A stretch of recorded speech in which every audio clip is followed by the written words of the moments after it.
Terapia renal substitutiva é o tratamento para o estágio 5, adequado para esse estágio. Como o próprio nome diz, é uma terapia que substitui as funções renais, justamente para a manutenção e a qualidade de vida do paciente renal. Dentre as formas de terapia renal substitutiva, temos, então, a hemodiálise, a diálise peritoneal e o transplante renal. Nós, da Planuar, nós fisioterapeutas, nós reabilitamos principalmente os pacientes que estão em tratamento hemodialítico. Não temos uma frente em tratamento de diálise peritoneal e transplante renal, por vários motivos, principalmente pelo acompanhamento que esses são expostos nas clínicas e a dificuldade do acompanhamento dos pacientes que evoluem para transplante renal. Então, nosso foco aqui na aula, que eu vou mostrar para vocês, é puramente nos pacientes que estão em tratamento renal substitutivo em hemodiálise. A hemodiálise, então, é um tratamento que realiza a filtragem das substâncias indesejáveis do sangue através de uma máquina. Ou seja, essa máquina realiza exatamente a função do rim no nosso corpo, retirando as toxinas, as substâncias tóxicas, água e sais minerais, pelo auxílio de máquina. Então, basicamente, como que funciona? Aqui tem uma figura para ilustrar que através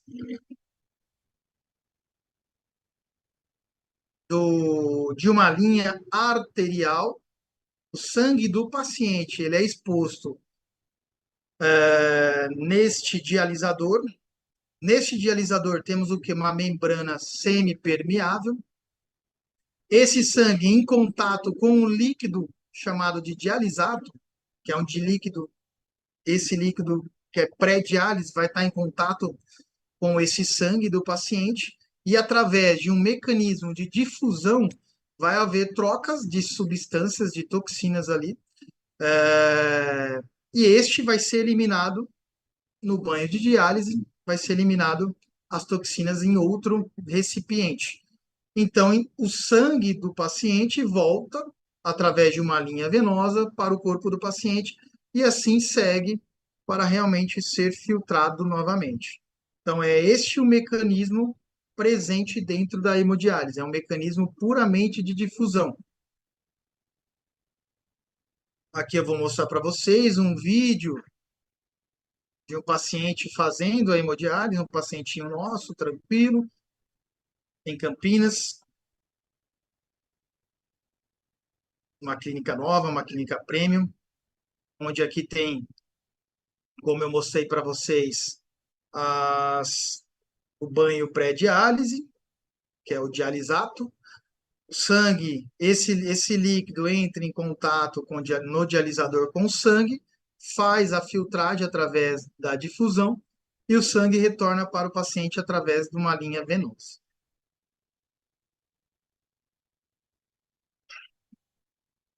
Então, esse mecanismo de difusão presente na hemodiálise nada mais é que o movimento de moléculas através de uma membrana semipermeável de uma área de maior concentração para uma área de menor concentração.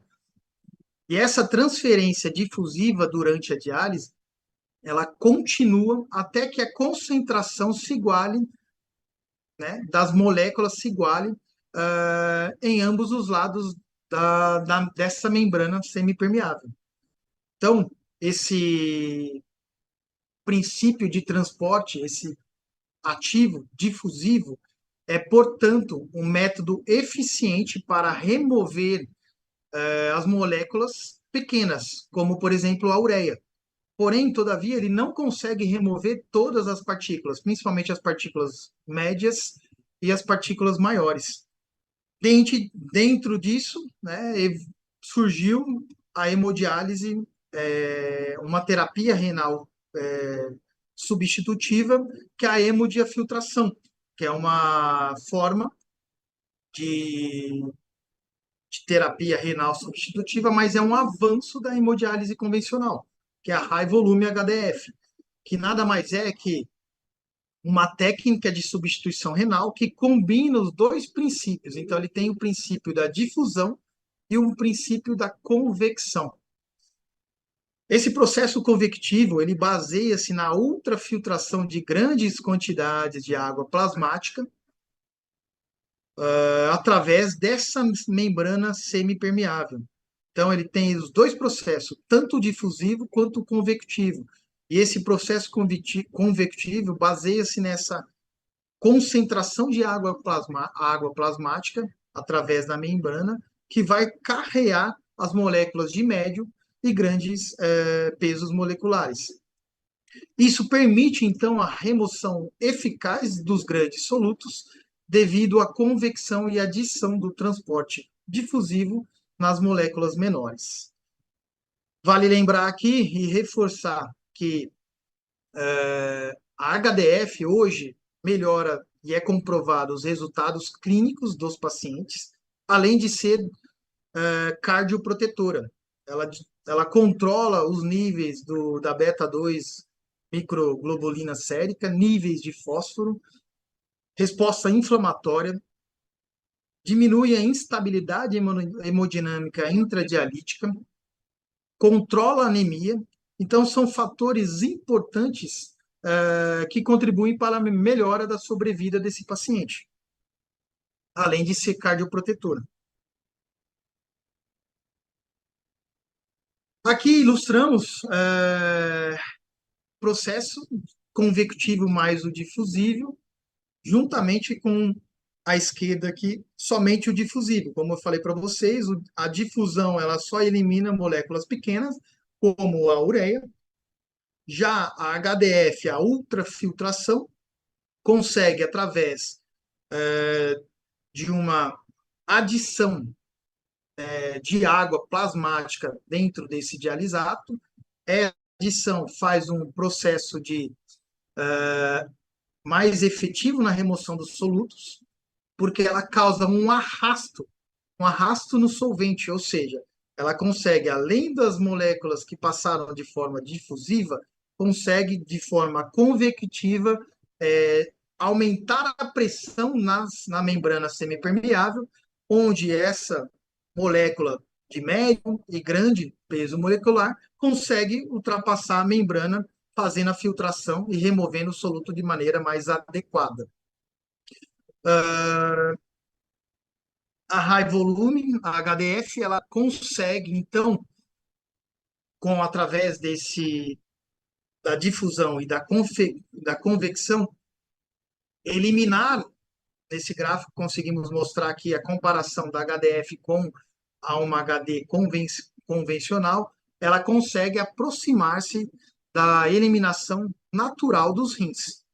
Então é interessante o quanto ela é efetiva nessa remoção de solutos, praticamente completa, diminuindo então as instabilidades hemodinâmicas e promovendo um efeito cardioprotetor. Isso ajuda muito durante os nossos tratamentos intradialíticos, onde nós pegamos um paciente em HD convencional que possui alterações durante a reabilitação, principalmente aqueles que são cardiopatas, aqueles que são mais graves. Já a HDF, a gente observa a grande diferença na intensidade do esforço durante o tratamento, durante a reabilitação interdialítica. Ela consegue evitar a instabilidade hemodinâmica, favorecendo com que esse paciente consiga em si ter os benefícios, né, do exercício propriamente dito. Como é feita, então, essa passagem do sangue para essa máquina, seja ela HD convencional ou seja ela a HDF? Nós temos, então, os acessos vasculares, seja ele um acesso central, através de catéteres, permicate ou Scheidt, que normalmente é utilizado de forma rápida, segura, porém temporária. Os principais acessos centrais são a subclávia, jugular interna e a femoral. Porém, normalmente, e é um dos critérios e indicador dentro das clínicas, que quanto mais o paciente possui a fístula arteriovenosa, né, melhor em relação a alguns fatores, principalmente infeccioso durante a hemodiálise. E já a fístula arteriovenosa ela pode ser confeccionada através da junção de uma pequena artéria uma pequena veia do paciente, justamente para que essa veia ela fique mais calibrosa e resista às punções durante o tratamento de hemodiálise.